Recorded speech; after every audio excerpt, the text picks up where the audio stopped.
Blog भूल गए थे कि तुम्हारा भी खानदान कुछ ऐसा ही है।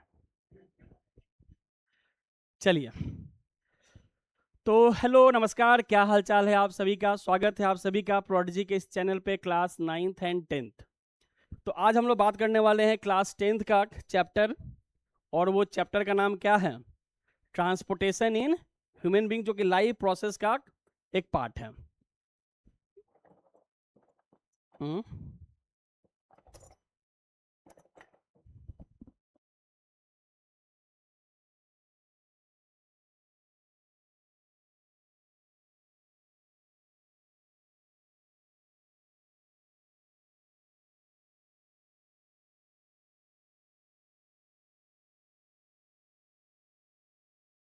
हम्म तो आज स्टार्ट करने वाले हैं हम लोग लाइव प्रोसेस का जो चैप्टर है। उसमें एक यूनिट आता है जिसको क्या कहा जाता है? ट्रांसपोर्टेशन इन।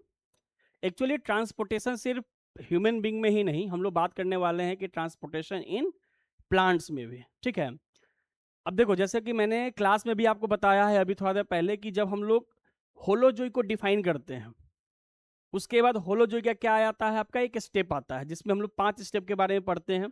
जैसे फूड इनटेक किए तो क्या बोलेंगे उसे? इंजेशन। तो खाना लिए हैं तो खाना हमारे शरीर में टूटेगा भी, तो टूटने के लिए प्रोसेस क्या है आपका? डाइजेशन। खाना को तोड़ता कौन है? ऑक्सीजन तोड़ते हैं, साथ में शरीर के अंदर मौजूद कुछ एंजाइम भी तोड़ते हैं। जब खाना टूट गया तो खाना कहाँ जाएगा? हमारे फैट सेल में वो सारी चीज क्या होंगे? एब्जॉर्ब होगा। जो फैट टिश्यू है वहां एब्जॉर्ब होगा। एब्जॉर्ब होने के बाद उस फूड का फिर क्या होना शुरू होता है? उस फूड का हमारे बॉडी में सर्कुलेशन, यानी कि ट्रांसपोर्टेशन। सपोज टू बी कि किसी का हेयर बहुत पतला है, थिन है, टूट जाता है ना, जिसको हम लोग क्या बोलते हैं? हेयर फॉल कहते हैं। हेयर फॉल को ठीक करने के लिए क्या करना पड़ेगा? तो उसके जो रिस्पेक्टिव जो सेल्स हैं, उन सेल्स को न्यूट्रिशन देना पड़ेगा। अक्सर लोग क्या करते हैं कि अंडा लगा लेते हैं, है ना, प्रोटीन उसमें रहता है, लेकिन उसको क्या किया जाता है? उसको सर पे लगा लिया जाता है। लेकिन बात यहां पर यह समझना है कि वो सारे चीज हमारे हेयर के रूट में जाने चाहिए, फॉलिकल में जाना चाहिए। तो ये फॉलिकल में कैसे जाएगा? तो उसको ट्रांसपोर्ट करने के लिए हमारे बॉडी में क्या होना चाहिए? वो मीडियम होना चाहिए। उसी मीडियम के बारे में आज हम लोग क्या करने वाले हैं? बात करने वाले हैं। तो ट्रांसपोर्ट इन ह्यूमन बीइंग में देखा जाए तो 2 तरह का ट्रांसपोर्टेशन होता है। ठीक है, उस पर हम लोग बात करेंगे। ठीक है, अब यहां पर हमारे पास जो पीपीटी है, इसमें क्या क्या चीज लिखा हुआ है? तो एक आपको यहां पर येलो कलर में दिख रहा है क्या? अभी हम लोग डाइजेस्टिव सिस्टम पढ़े, तो डाइजेस्टिव सिस्टम में क्या पढ़े थे हम लोग? कि how food will going to be break. ठीक है, जैसे डाइजेस्टिव सिस्टम अगर बोला जाए तो आपके दिमाग में वो सारा मैप आ जाना चाहिए कि फूड कैसे कैसे जाता है और कैसे कैसे टूटता है। रिस्पायरेटरी सिस्टम आए तो वो सारा कुछ दिमाग में फ्रेम हो जाना चाहिए। अब उसी तरीके से आपको सर्कुलेटरी सिस्टम का भी जो पैरामीटर है, जो उसका कॉन्सेप्ट है, वो आते ही दिमाग में क्या हो जाना चाहिए? घूमना चाहिए कि सर्कुलेटरी सिस्टम होता क्या है ना। जब हम लोग एक जगह से एक दूसरे जगह जाते हैं हम लोग, तो इसको क्या कहा जाता है? याद है क्लास 5-6 में तुम लोग पढ़ा होगा मीन्स ऑफ ट्रांसपोर्टेशन? याद है बचपन में? नाव वाला लिखा होगा, है ना, बसेस लिखे होंगे, रेलवेज लिखे होंगे, एयरवेज लिखे हुए होंगे, पैदल भी लिखे होंगे, है ना। तो किसी भी पार्टिकल को यहां से यहां तक जाने के मेथड को क्या बोलते हैं? आपने बचपन में पढ़ा है क्या? ट्रांसपोर्टेशन। ठीक है, यातायात। लेकिन यहां पर यातायात नहीं है। ठीक है, तो हमने जो भी फूड खाया, फूड अभी एब्जॉर्ब कहाँ है? विलाई में। विलाई से इस फूड को कहां भेजना है? हमारे ब्रेन के सेल्स को। तो उसके लिए क्या करें हम लोग? अपने आप को उल्टा रख लें कि खाना ऊपर चला जाए? नहीं। तो यहां मीन्स ऑफ ट्रांसपोर्ट में क्या आएगा? ब्लड के बारे में पढ़ेंगे। ठीक है, मान लीजिए हमने कोई मेडिसिन कंज्यूम किया, ये मेडिसिन ब्रेन के लिए ही है, सर दर्द के लिए ही है। तो जब दवा खाते हैं तो दवा जाता कहाँ है? स्टमक के आसपास, स्टमक में। लेकिन आपको मैंने बताया है कि मेडिसिन कहाँ एब्जॉर्ब होता है? लार्ज इंटेस्टाइन में। अब वहां से फूड उसको अगर जाना होगा कहाँ, तो किसके थ्रू जाएगा? तो कोई मीडियम होना चाहिए। इसी मीडियम को, इसी मेथड को हम लोग क्या बोलते हैं?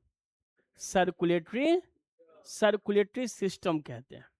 ठीक है, तो चलिए स्टार्ट करते हैं, एक एक लाइन को जरा समझने का कोशिश करें कि सर्कुलेटरी सिस्टम होता क्या है क्या। In human beings and all other complex animal. All other complex animal में क्या आ गया? लॉयन भी आ सकता है, टाइगर भी आ सकता है, पिग भी आ सकते हैं, जो भी आपके दिमाग में आ रहा है। Circulatory system is associated with the transportation of various substance in the body. It performs following vital function. यानी कि सर्कुलेटरी सिस्टम के अंदर बहुत तरह के जो वेरियस सब्सटेंस होते हैं वो बॉडी में क्या होते हैं? ट्रांसपोर्ट होते हैं, है ना। इसमें ऑक्सीजन भी आ गया, यहाँ पे दिया हुआ है, सबको देखेंगे हम लोग। पहला दिया हुआ है कि सबसे जरूरी चीज क्या है? आपने इन्वायरमेंट से ऑक्सीजन कहाँ ली? नाक में, नॉस्ट्रिल में, उसके बाद कहाँ पहुंचा? मतलब मेन जंक्शन क्या है? लंग्स। अब उस लंग्स से हमारे टिप ऑफ द नेल्स के पास क्या जाना चाहिए? कौन लेके जाएगा? कौन लेके जाएगा? ब्लड लेके जाएगा। जो हमारे शरीर से क्या निकला आपका? कार्बन। वो किसके थ्रू जाएगा? जो टिश्यू से कार्बन डाइऑक्साइड निकला और वो हमारे बॉडी से बाहर जा रहा है, तो किसके मदद से जाएगा? तो मैंने आपको लास्ट क्लास में एक बात बताई थी एफिनिटी को लेकर के। हमने बताया था ना एफिनिटी कि आरबीसी के पास सबसे ज्यादा हायर एफिनिटी किसके लिए होता है? Higher affinity for the O2। और उससे लेस किसके लिए होता है? CO2। हमारे शरीर के अंदर ऑक्सीजन ज्यादा प्रोड्यूस होता है कि कार्बन डाइऑक्साइड ज्यादा प्रोड्यूस होता है? हमने जब इनहेल की बात की तो इनहेल कितना %? और जब एक्सहेल करना हो तो ऑक्सीजन की बात हो रही है। जब ऑक्सीजन को एक्सहेल करेंगे तो कितना %? अगर कार्बन डाइऑक्साइड की बात करें तो कितना कार्बन डाइऑक्साइड? एक्सहेल कितना करते हैं? 4.4%। तो सबसे ज्यादा कार्बन डाइऑक्साइड कौन रिलीज किया? हमारा बॉडी रिलीज किया, है ना। तो आपके शरीर में ऑक्सीजन से ज्यादा क्या प्रोड्यूस हो रहा है? Carbon dioxide. आपके समय में कुछ देर के लिए रह जाए तो आपके सेल के ऊपर क्या इफेक्ट पड़ेगा? क्या इफेक्ट पड़ेगा? सेल डैमेज हो जाएंगे, क्योंकि उनको कार्बन डाइऑक्साइड तो चाहिए नहीं, चाहिए क्या? ऑक्सीजन। हमारे शरीर में एक एंजाइम पाया जाता है जिसको बोला जाता है कार्बोनिक एनहाइड्रेज। आप सुन के थोड़े से आप सोचने पे मजबूर हो जाइएगा कि एक सेकंड में वो एंजाइम पता है कितने CO2 मॉलिक्यूल को बाहर भेजता है? एक सेकंड में। सोच लीजिए, कल्पना कीजिए कि वो एंजाइम जो हमारे शरीर के अंदर है, जो कि कार्बन डाइऑक्साइड को क्या कर रहा है? एक सेकंड में कितना? 6 lakh, 6 lakh molecule of CO2 वो एंजाइम हमारे बॉडी से क्या कर रहा है? ठीक है, तो कार्बन डाइऑक्साइड का भी। फिर आगे आपका transported of digested food from intestine to body cells, transport of nitrogenous waste from body cells to kidney for removal from. इसके ऊपर हम लोग अगले टॉपिक में चर्चा करेंगे, जो एक्सक्रीशन है कि नाइट्रोजनस वेस्ट होता क्या है। ठीक है, अभी के लिए समझ लीजिए अमोनिया, ठीक है, जो हम लोग खाना खाते हैं।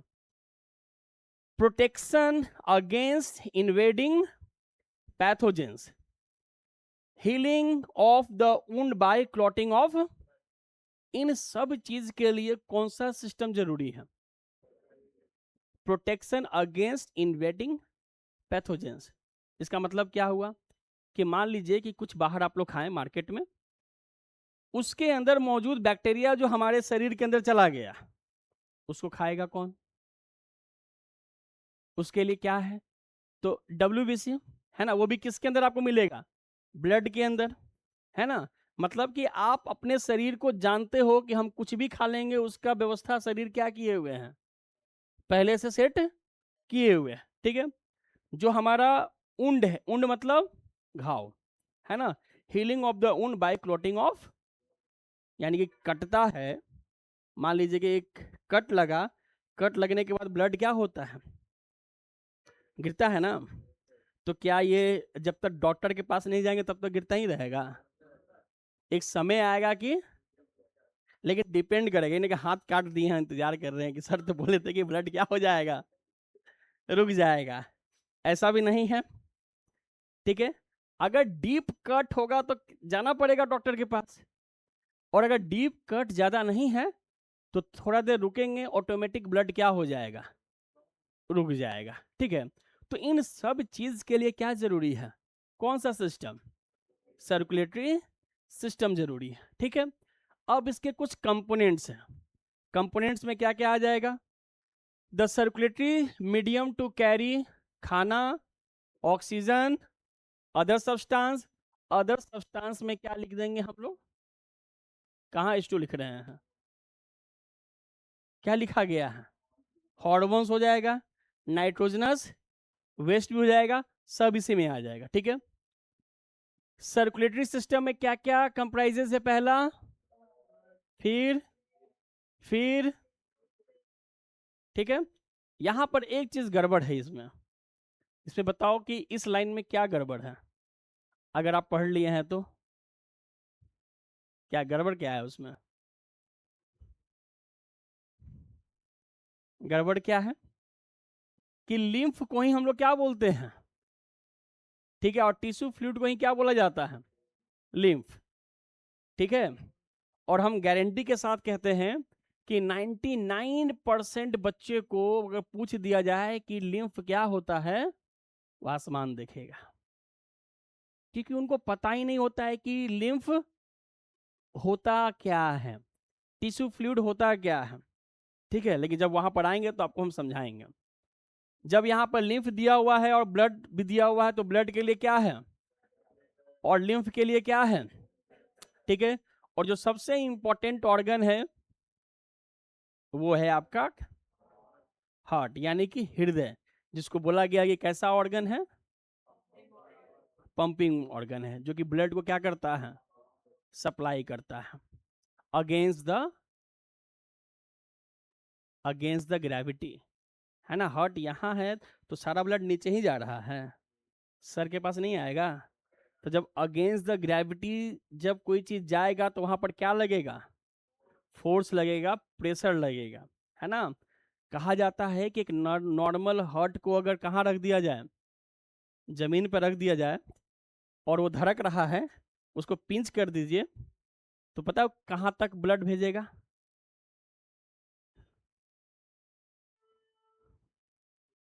बोले सर जिस दिन डॉक्टर बनेंगे उस दिन ही काम करेंगे, पेशेंट आ गया तो पहले उसके निकालेंगे, उसके बाद रखेंगे खच। सर 30 मीटर तक गया था, यानी कि अगर पिंच करेंगे ना तो लगभग 30 मीटर तक ब्लड क्या होता है, वो ऊपर की तरफ जाता है, ठीक है। तो ये सारे आपके मीडियम या कह सकते हैं कि ये कंपोनेंट से किसके, आपके सर्कुलेटरी सिस्टम के, ठीक है। तो सबसे पहले हम लोग बात करेंगे किसकी, सबसे इंपॉर्टेंट चीज क्या है भाई हम लोग के शरीर में, ब्लड। इसमें बहुत कुछ मेंशन किया जाएगा। हमें पता है कि ब्लड का कलर क्या है, रेड क्यों है? रेड इसलिए है क्योंकि इनके पास है हीमोग्लोबिन। अब हीमोग्लोबिन को तोड़ दीजिए, हीम का मतलब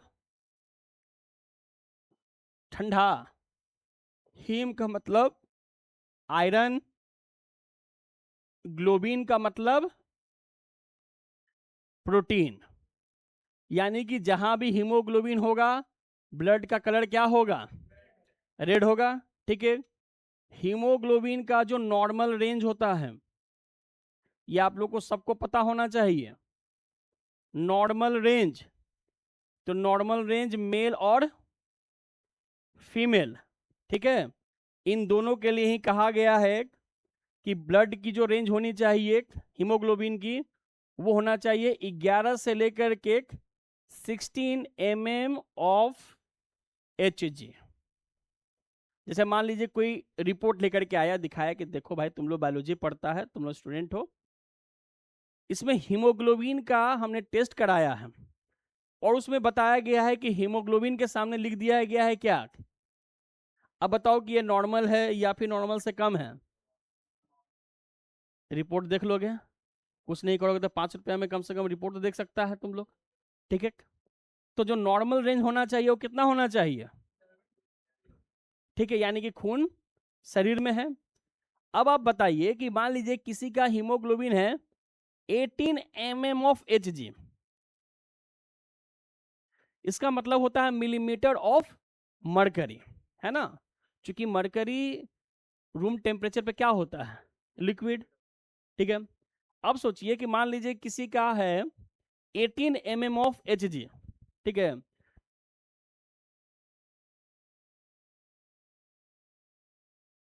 तो खुशी होने की बात है कि दुख होने की बात है, क्या खून तो ज्यादा है तो दुख क्यों है। ब्लड का जो नॉर्मल रेंज जो हम लोग देखते हैं हीमोग्लोबिन, वो 11 to 16 है नॉर्मल, लेकिन किसी का 18 हो गया तो क्या दिक्कत है, खून तो ज्यादा है, ब्लड डोनेट करेगा।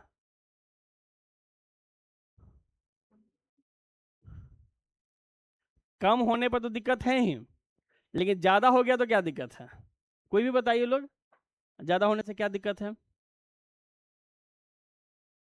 लोड किस तरह का,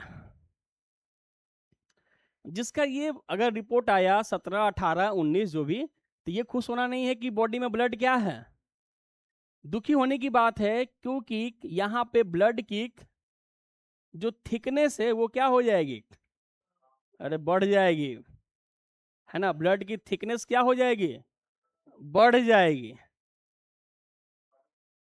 वही करना है। हाँ, ठीक है, या फिर मेडिसिन दिया जाता है कि ब्लड को क्या कीजिए, पतला कीजिए, ठीक है, तो ज्यादा होना भी नहीं चाहिए।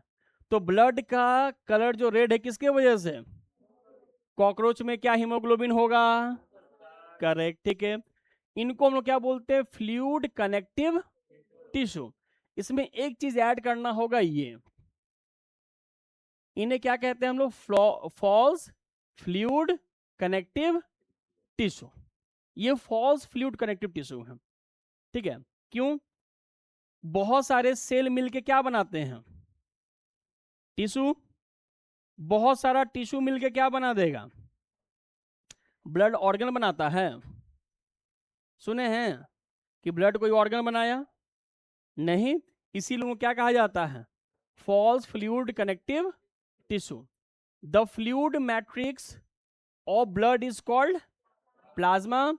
3 type of blood cells, corpuscles होते हैं, जिनको हम लोग क्या बोलते हैं, आरबीसी, डब्ल्यूबीसी, प्लेटलेट्स, और भी है कुछ, 3 हो गया, ठीक है। खैर, अब थोड़ा सा और हम लोग यहाँ पर कुछ और बातें करेंगे, बातें नहीं लिखेंगे। लिखना यह है कि सबसे पहले ब्लड का पीएच, पीएच का फुल फॉर्म, ब्लड का पीएच कितना होता है जी, टेस्ट किए हो कभी, कैसा लगता है, नमकीन तो बोलना भी मत, क्योंकि जो नमकीन जो लगता है ना, वो डेड सेल है या फिर पसीना है स्किन का, इसीलिए वो क्या लगता है, नमकीन। इसीलिए ब्लड में ब्लड नमकीन नहीं होता है। तो इसका पीएच कितना होगा ब्लड का, कितना होना चाहिए, एसिडिक होना चाहिए क्या, एसिडिक तो बिल्कुल नहीं होना चाहिए, नहीं तो जहां जहां जाएगा वहां वहां सेल को क्या करेगा, वो डैमेज करेगा। इसकी जो पीएच होगी वो 7.2 से ले 5 लीटर लग रहा था, 7.4। ब्लड में टेस्ट है, टेस्ट, टेस्टलेस, साथ में लिखेंगे नो, नो एरोमा, ना ही उसमें किसी तरह का क्या है, एरोमा मतलब सुगंध या स्मेल, जो भी कह रही, वो कुछ नहीं होता है ब्लड में। ठीक है। ब्लड की क्वांटिटी, ब्लड की क्वांटिटी मेल में और फीमेल में बिल्कुल क्या मिलेगा, सेम। फीमेल में क्या हो जाएगा आपका, 4.5 से लेकर के 5 लीटर, मेल में 5.5 से लेकर के 6 लीटर। ठीक है। तो फीमेल में ब्लड का जो फॉर्मेशन होता है वो क्या होता है, कम होता है ना। ब्लड का मैंने फॉर्मेशन बोला है ना। इसको इंटरलिंक नहीं करना है कि फीमेल में मेंस्ट्रुअल साइकिल होता है तो ब्लड क्या हो गया, ऐसा नहीं है। बोन में ब्लड ही क्या बनता है, कम बनता है। ठीक है। लेकिन ये भी डिपेंड करता है, डिपेंड क्या करता है, मान लीजिए कि कोई महिला है, इसमें तो फोटो बनाएंगे नहीं, मान लीजिए कोई महिला है, उसका वेट कितना है, और फिर एक तरफ एक और महिला है जिनका वेट है, किनमें ब्लड ज्यादा होगा। ये प्रिंसिपल इनके लिए भी लागू और इनके लिए भी लागू, तो घर वाले इतना खिला क्यों रहा है ऐसा नहीं है। ये बॉडी के वेट पे भी क्या करता है, ये डिपेंड डिपेंड करता है। ठीक, वो हाँ ऑन एन एवरेज की हम लोग बात किए हैं, ऑन एन एवरेज की बात किए हैं। ठीक है।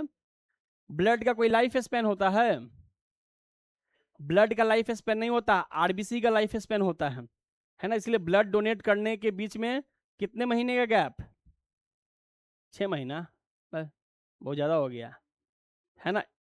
120 दिन के बाद क्या कर सकते हैं, ब्लड डोनेट कर सकते हैं। उसको मंथ में क्या कर लीजिए, अब कैलकुलेट कर लीजिए। ठीक है। तो पीएच हो गया, टेस्टलेस एट।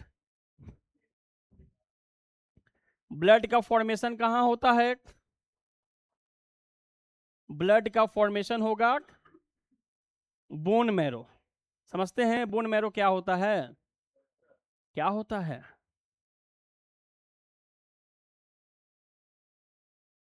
ये कान लग रहा है कि हड्डी लग रहा है, चलो ठीक है, एक मिटा देंगे तो कान नहीं लगेगा। ये देखो, यहां पर आपको रेड बोन मैरो पाए जाते हैं, और इसी रेड बोन मैरो के अंदर क्या बनता है, ब्लड बनता है। ठीक है। तो भाई फॉर्मेशन कहाँ हो गया, ये बोन मैरो में। ठीक है। चलो इस इतना के लिए इतना ही काफी है। ठीक है। अब देखो यहाँ पर एक और चीज यहाँ पे ऐड करते हैं हम लोग। ब्लड को 2 पार्ट में डिवाइड कर दीजिए, एक हो जाएगा आपका इसका लिक्विड पार्ट, एक हो जाएगा इसका सेल पार्ट्स। कहानी तो तुम लोग बहुत बढ़िया बनाता है। ठीक है। एक हो जाएगा लिक्विड पार्ट, दूसरा क्या हो गया, cell part. Liquid part blood का कितना परसेंट ऑक्यूपाई किया, तो सेल पार्ट कितना ऑक्यूपाई करेगा, 45%। लिक्विड पार्ट में क्या आ जाएगा,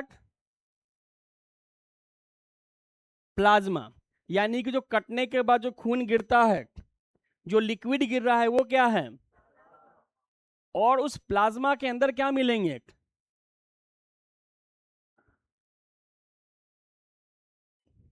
और क्या मिल जाएगा, प्लेटलेट। ठीक है। प्लाज्मा में और भी चीजें इन्वॉल्व होती हैं, जैसे अभी हम लोग पढ़ेंगे, वहां पर यहाँ दिया हुआ है प्लाज्मा के अंदर, यही पढ़ना है। देखो प्लाज्मा में क्या क्या चीजें होती हैं। पहला तो ये कलर कैसा दिखता है आपको, है ना, yellowish fluid part of blood having कितना पानी, यानी कि जो खून गिरा, खून गिरने के बाद अगर हम लोग को रिकवर करना है, जैसे एक नॉर्मल बात करते हैं हम लोग, मान लीजिए किसी इंसान ने ब्लड को क्या कर दिया है, ब्लड डोनेट किया। कितना ब्लड डोनेट किया, 1 लीटर। पानी पी रहे हैं, खून दिया जा रहा है कि पानी चढ़ाया जा रहा है? 1 लीटर। कितना डोनेट किए? 300 ml। तो हमारे शरीर से ब्लड कितना बाहर निकल गया? बाकी 100 नीडल डालने में और नीडल निकालने में निकल जाएगा। अरे 300 ही ना गया जी बॉडी से बाहर, ठीक है। तो शरीर अपने से 300 ml ब्लड क्या कर दिया? अगले 24 घंटे के अंदर, विद इन द 24 आवर्स, ये जो 300 ml ब्लड जो गया है, बॉडी 24 आवर्स के अंदर ही इसको क्या कर लेता है? रिकवर कर लिया, है ना, 24 घंटा के अंदर। लेकिन याद रखिए कि इस 24 घंटा के अंदर क्या क्या रिकवर नहीं होगा? RBC recover, WBC recover, platelets recover नहीं होगा। तो रिकवर क्या हुआ? Liquid part. प्लाज्मा में वैसे भी 90 से लेकर 92% क्या है? पानी है। तो जो हम रिलीज, मतलब जो हम दिए 300 ml, वो प्लाज्मा वापस हमारे बॉडी में क्या हो जाता है? 24 घंटा के अंदर आ जाता है। बस इसमें आने में क्या लगता है? इसमें समय लग जाता है, ठीक है। आरबीसी को आने में समय कितना लगेगा? 120 दिन। इसीलिए कहा जाता है कि रोज क्या खाना चाहिए? क्या खाना चाहिए? चुकंदर रोज खाएगा? रोज खाना चाहिए एप्पल, है ना। क्या था इस पे स्लोगन, क्या था? इसलिए जो लड़की एप्पल खाती है ना, उनका शादी डॉक्टर से नहीं होता है। ठीक है। तो रोज खाइएगा एप्पल तो डॉक्टर अवे ना हो जाएगा जी।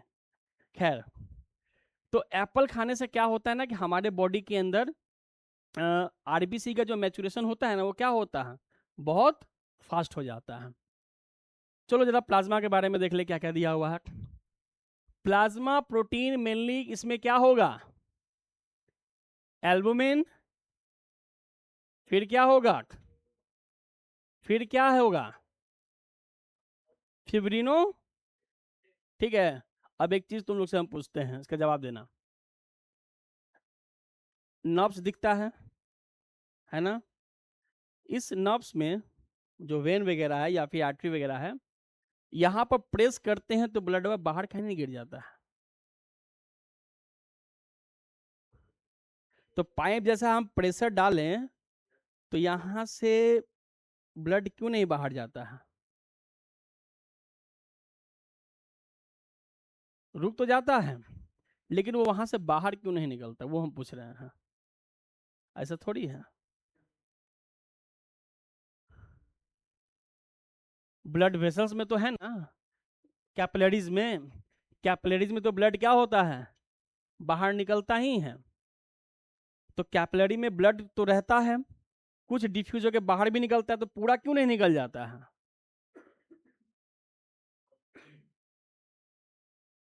नहीं नहीं, वहां सेमी परमिएबल नहीं चलता है। ये जो एल्बुमिन है ना, ये एल्बुमिन के कारण ही उस समय ब्लड जो होता है वो कैपिलरी से बाहर नहीं निकलते, ठीक है।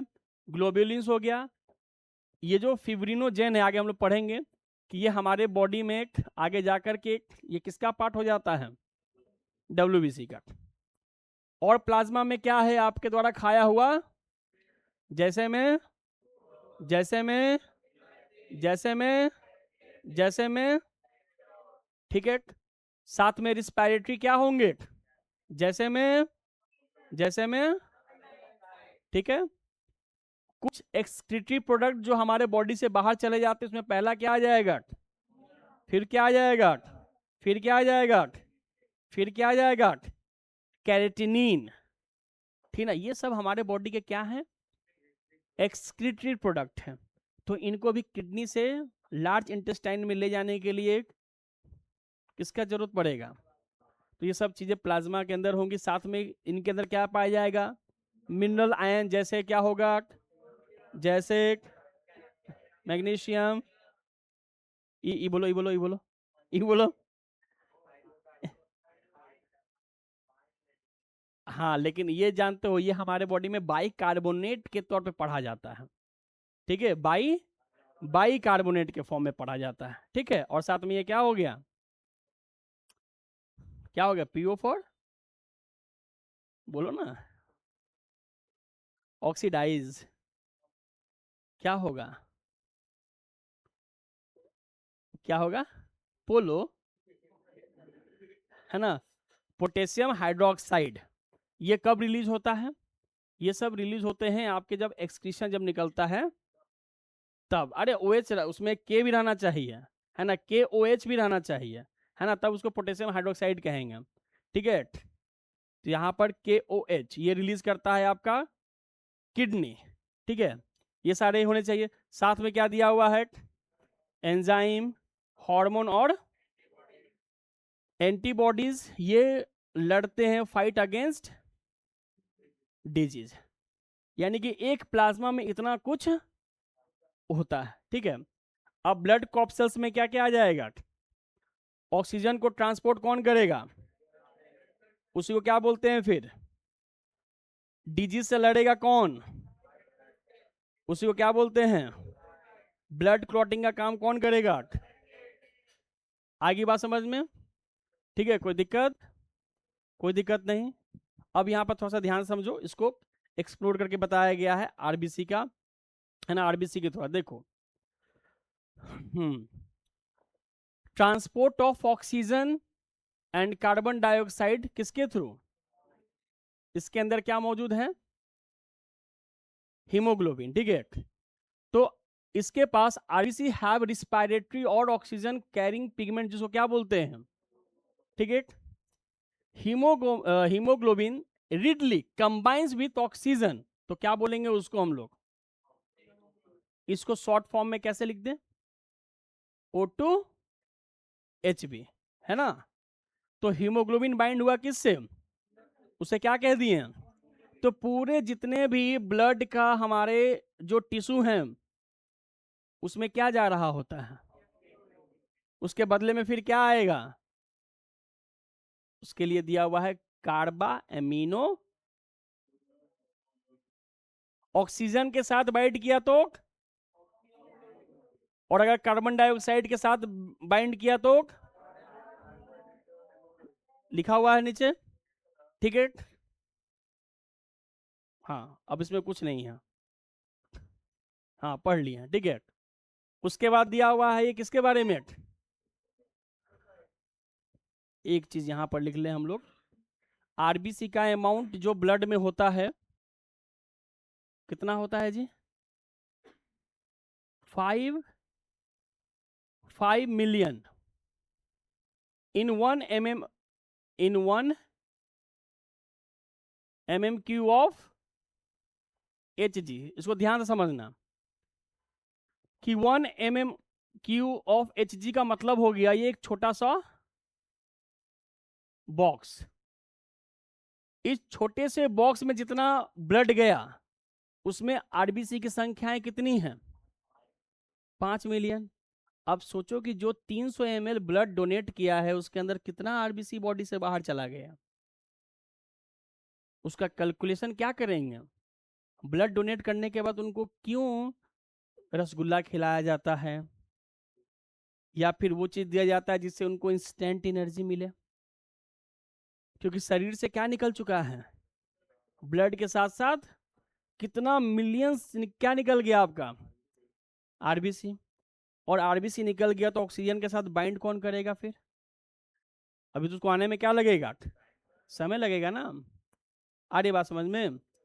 तो उस समय जो रसगुल्ला खिलाया जाता है उस रसगुल्ले से क्या मिलता है, इंस्टेंट एनर्जी मिलता है, ठीक है। और वहीं पे डब्ल्यूबीसी की संख्या कितनी होती है, मात्र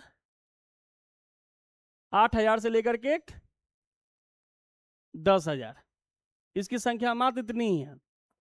अब आ रहा है ना डेंगू वाला समय आ रहा है, तो डेंगू वाले समय में प्लेटलेट्स क्या हो जाते हैं, गिर जाते हैं, इनकी हम लोग बात करेंगे, ठीक है। तो डिफेंस वाला मैकेनिज्म कम है।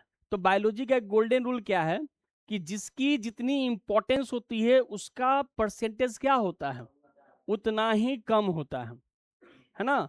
अब फाइट करेगा ये तो इसकी संख्या कितनी है, कम है, और आरबीसी की संख्या क्या थी, ज्यादा थी। टिकट बैठो बैठो हम आ रहे हैं, रुक जा 2 मिनट। इसको जरा सा देख लेते हैं हम लोग। लिम्फोसाइट्स ऑफ ब्लड प्रोड्यूस क्या करेगा, certain antibodies combat the bacteria, जिसको किल करेगा। डब्ल्यूबीसी का ही एक पार्ट है जिसको क्या बोलते हैं हम लोग, इजाइनोफिल्स। ये क्या प्रोड्यूस करता है, जो न्यूट्रलाइज करता है किसको, टॉक्सिन, और and neutrophils engulf the disease causing bacteria, protect the. इसमें 3 चीजें बताई गई हैं। 3 चीजें हैं कि 2 चीजें हैं, 2 चीजें हैं। पहला, जो इजाइनोफिल है, तो इजाइनोफिल्स क्या कर रहा है, माइक्रोबियल टॉक्सिन को क्या कर रहा है, न्यूट्रलाइज, यानी कि उसके अगेंस्ट में ये रिलीज किया तो उसको वो क्या कर दिया, मार दिया। फिर डब्ल्यूबीसी का एक पार्ट क्या है, न्यूट्रोफिल्स, जिसका काम क्या है कि वैसे बैक्टीरिया जो क्या कर रहे हैं उनको वो क्या करेगा, यानी कि खा जाएगा। आगे बात समझ में, ठीक है। लेकिन मान लो कि अगर ऐसा कुछ आ जाए, HIV, तो HIV वायरस, इस HIV के सामने अब जितना जो तुम लोग पढ़ रहे हो ना, ये कोई काम नहीं करेगा। तब क्या काम करता है, तब किताब में दिया हुआ है लिम्फोसाइट्स, बी लिम्फोसाइट्स और टी लिम्फोसाइट्स, यानी कि जो खतरनाक होगा ना उनके सामने ये नहीं टिकता, ये सीधे जाएगा और क्या करेगा, लोग को बुला के ले आएगा, है ना। जैसे हम लोग को लड़ाई होता है ना, रुख हम बुला के ले आते हैं, वैसे ये भी होता है, रुख हम बुला के ले आते हैं। उसके बाद क्या हो गया, क्लोटिंग। अच्छा, लड़की लोग में ऐसा नहीं होता, लड़ाई होता है, रुक बहन आ रहे हैं, वो लोग नहीं, वो लोग वहीं पर सेटल कर लेती है जो करना रहता है। खैर, उसके बाद आ गया क्लॉटिंग और कोगुलेशन ऑफ ब्लड, किसके थ्रू, ब्लड प्लेटलेट, जिसको क्या बोलते हैं हम लोग, नाम क्या है इसका, एक और, जैसे इसका ल्यूकोसाइट्स, इसका क्या हो जाएगा, अभी ना पढ़े हो जी, थ्रम्बोसाइट्स, ठीक है। In case of injury and the rupture of blood vessels, blood clots on coming, वही चीज लिखा हुआ है कि लगभग 3 से 5 मिनट के अंदर क्या होता है, माइनर कट भर जाता है। मेजर कट में लगता है 9 से लेकर कितना मिनट, 15 मिनट। अगर ज्यादा डीप कटा हुआ रहे ना तो कम से कम 15 से 20 मिनट तक क्या कर लो, आधा घंटा तक रुक जाओ, है ना, ठीक है। और अगर माइनर कट है तो उसको 5 से क्या कर सकते हो हम, 10 मिनट तक रख लो, अपने आप खून क्या हो जाएगा, रुक जाएगा, ठीक है। The process of blood clotting involves conversion of soluble blood protein, इसको हम अगले क्लास में और बढ़िया से हम पढ़ाएंगे, है ना। जो थर्मोकाइनेस दिया हुआ है ना, थर्मोप्लास्टिन, इसको हम लोग अगले क्लास में और बेहतर तरीके से पढ़ेंगे। और भी है क्या जी, ये बड़ी है, इसको अगले क्लास में पढ़ेंगे हम लोग, है ना। यहाँ से हम लोग, हाँ, इसको यहाँ से हम लोग अगले क्लास में पढ़ेंगे।